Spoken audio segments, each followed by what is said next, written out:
Hi friends, இன்றைக்கி hair growth சேலஞ்சோட 22வது நாள் தான் இன்றைக்கி. இன்றைக்கி பார்த்தீங்கன்னா, நான் வந்து என்னென்ன இன்க்ரீடியன்ட்ஸ்லாம் வச்சு ஹேர் ப்ராடக்ட் போட போகிறேன்னு காமிக்க போகிறேன்.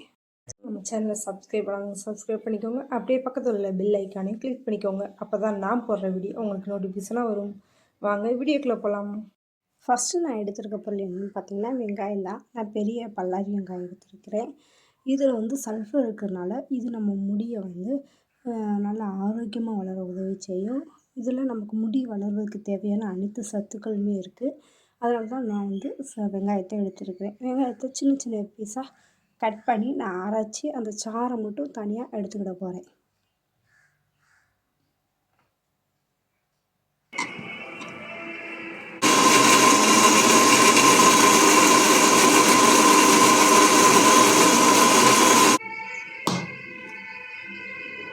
ஓரளவு நல்லா அரைஞ்சிருச்சு. இது கூட நான் கொஞ்சமாக தண்ணி சேர்த்து நான் அரைச்சிக்கிறேன்.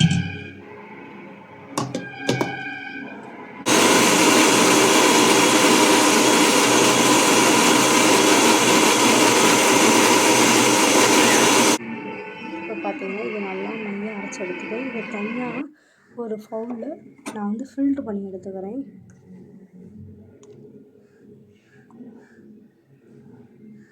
இப்போ பார்த்தீங்கன்னா இதில் நான் போட்டு ஒரு ஸ்பூனை வச்சு ப்ரெஸ் பண்ணி அந்த சாறை மட்டும் தனியாக எடுக்கிறேன். நம்ம அப்படியே ஊற்றினோம்னா அந்த சாறு இறங்காது. ஏன்னா லைட்டாக தான் நம்ம தண்ணி ஊற்றிருக்கோம். அதனால் இந்த மாதிரி ஸ்பூன்கிட்ட நம்ம ப்ரெஸ் பண்ணும்போது அந்த வெங்காய சாறு மட்டும் தனியாக வரும். இந்த மாதிரி ப்ரெஸ் பண்ணி தனியாக எடுத்துக்கோங்க.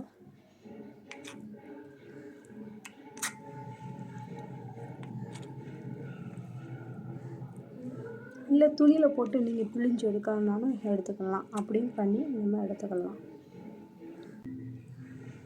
பார்த்திங்கன்னா நான் வெங்காய சாறை மட்டும் தனியாக ஃபில்ட்ரு பண்ணி எடுத்துக்கிட்டேன். இப்போ வந்து இதை நம்ம அப்படியே தனியாக ஒரு ஓரத்தில் வச்சிடலாம். இப்போ அடுத்து ஒரு ப்ராசஸ் பண்ண போகிறோம். அது என்னென்னு பார்த்திங்கன்னா, ஒரு பாத்திரத்தை அடுப்பை வச்சுக்கோங்க. அதில் நம்ம ஹேர் க்ரோத் சேலஞ்சுக்கு எடுத்துருக்கிற முக்கியமான பொருளான ஆளி விதையை ஒரு 4 ஸ்பூன் அளவுக்கு எடுத்துக்கோங்க. இப்போ அது கூடயும் கொஞ்சமாக ஒரு கைப்பிடி அளவில் பாதி அளவுக்கு கருவேப்பிலை எடுத்துக்கோங்க. இப்போ இதில் வந்து ஒரு கப் அளவுக்கு தண்ணி ஊற்றி இதை வந்து நல்லா கொதிக்க விடுங்க.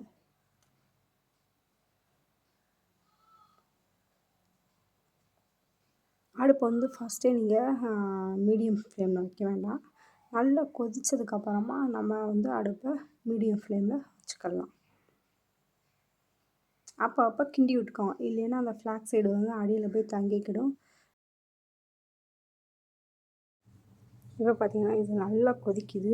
இது நல்லா ஒரு 2 கொதி 3 கொதி நல்லா கொதிக்கவும் அடுப்பை வந்து மீடியம் ஃப்ளேமில் வச்சுக்கோங்க. அப்பப்போ நல்லா கிண்டியும் விட்டுக்கோங்க. இது 5லேருந்து 10 நிமிஷம் ஆகும் அது ரெடியாக. அது வரைக்கும் நம்ம அதை நல்லா கொதிக்க விட்டு ஜெல் தன்மை ஆகிற வரையும் நம்ம கொதிக்க விட்டு நம்ம இறக்கிடலாம்.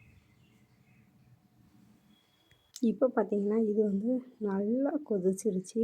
அதோட பதத்துக்கு வந்துடுச்சு, ஜெல் பதத்துக்கு வந்துடுச்சு. கண்டியில் மோந்து ஊற்றும் போதே உங்களுக்கு திக்காக விழுகும். அதை வச்சே நம்ம இது ரெடி ஆகிடுச்சுன்னு கண்டுபிடிச்சிக்கலாம். இல்லை உங்களுக்கு பார்க்க தெரியலை அப்படின்னா உங்கள் விரலில் தொட்டு பார்த்திங்கனாலே உங்களுக்கு தெரியும். அப்படியே நூல் மாதிரி வரும். இப்படி வந்தாலே அது ரெடி ஆகிடுச்சுன்னு அர்த்தம். இப்போ வரும்போது நம்ம அடுப்பை ஆஃப் பண்ணிடலாம். அடுப்பை ஆஃப் பண்ணிவிட்டு நம்ம தனியாக எடுத்து வச்சுருக்குறோம்ல வெங்காயச்சாறு ஃபஸ்ட்டு எடுத்து வச்சோம்ல அந்த இதை வந்து ஃபில்ட்ரு பண்ணி எடுத்துக்கிடுவோம். இந்த ஆளி விதையை வந்து வெங்காயச்சாரோட மிக்ஸ் பண்ணிக்கலாம். சூடு இருக்கும்போதே இதில் வந்து மிக்ஸ் பண்ணிடுங்க. நம்ம சூடு ஆனதுக்கப்புறம் நம்ம ஃபில்ட்ரு பண்ணிக்கலான்ட்டிங்கன்னா ஜெல் மாதிரி ஆயிரும். ஃபில்ட்ரு பண்ணுறதுக்கு கஷ்டமாயிரும். நான் சூடு இருக்கும்போதே ஃபில்ட்ரு பண்ணி நான் வெங்காயச்சாரோட ஃபில்ட்ரு பண்ணி எடுத்துக்கிட்டேன். இப்போ பார்த்திங்கன்னா இதோட ஃபில்ட்ரு பண்ணிவிட்டேன். இப்போ நல்லா இதை மிக்ஸ் பண்ணி விட்டுக்கோங்க.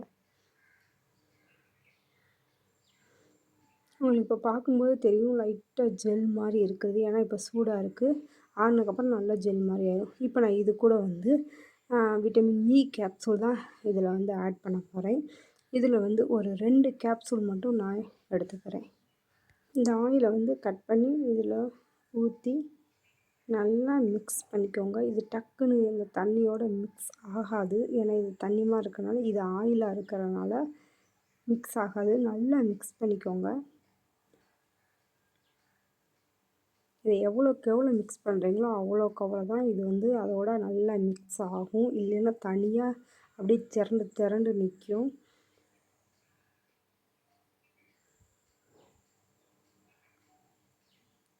நான் வந்து ஸ்பூன்ட்டே மிக்ஸ் பண்ணி பார்த்தேன். அது நல்லா மிக்ஸ் ஆகலை. அதனால என்ன பண்ணேன்னா, நம்ம முட்டைலாம் பீட் பண்ணுவோம்ல, அதை வச்சு நான் வந்து நல்லா இதை பீட் பண்ணி எடுத்துக்கிட்டேன். இப்படி பண்ணும்போது இது வந்து நல்லா அந்த ஆலிவ் இதை ஜெல் கூடயும் அந்த வெங்காயச்சாறு கூடயும் நல்லா மிக்ஸ் ஆச்சு. இந்த மாதிரி கூட நீங்கள் மிக்ஸ் பண்ணிக்கலாம். இப்போ பாருங்கள், இது நல்லா மிக்ஸ் ஆகிடுச்சு. இப்போ இதை வந்து நம்ம எப்படி அப்ளை பண்ணலாம்? இதை அப்ளை பண்ணுறதுக்கு முன்னாடி உங்கள் ஹேரில் நல்லா கொஞ்சம் ஆயில் அப்ளை பண்ணிக்கோங்க. அப்ளை பண்ணிவிட்டு சிக்கெல்லாம் எடுத்துட்டு உங்கள் ஸ்கேல்பில் நல்லா படுற மாதிரி இதை எடுத்து கொஞ்சம் கொஞ்சமாக எடுத்து நீங்கள் நல்லா உங்கள் ஸ்கேல்பில் படுற மாதிரி அப்ளை பண்ணிக்கோங்க. அப்ளை பண்ணிவிட்டு சின்னதாக மசாஜும் கொடுத்துக்கோங்க. அப்படி கொடுத்துட்டு ஒரு 25 நிமிஷம் இதை அப்படியே உங்கள் ஸ்கேல்பில் விட்டுருங்க. அதுக்கப்புறம் நீங்கள் எப்பயும் எப்படி ஹேர் வாஷ் பண்ணுவீங்களோ அது போல் ஹேர் வாஷ் பண்ணாலே போதுமானது. இதே மாதிரி வாரத்தில் 1 நாளோ இல்லை 2 நாளோ நீங்கள் தொடர்ந்து யூஸ் பண்ணும்போது கண்டிப்பாக உங்கள் டேண்ட்ரஃப் கிளியர் ஆகும். உங்கள் முடி நெருக்கமாகவும் அடர்த்தியாகவும் ஷைனிங்காகவும் மாறும். கண்டிப்பாக இதை ட்ரை பண்ணி பாருங்கள். தேங்க்யூ.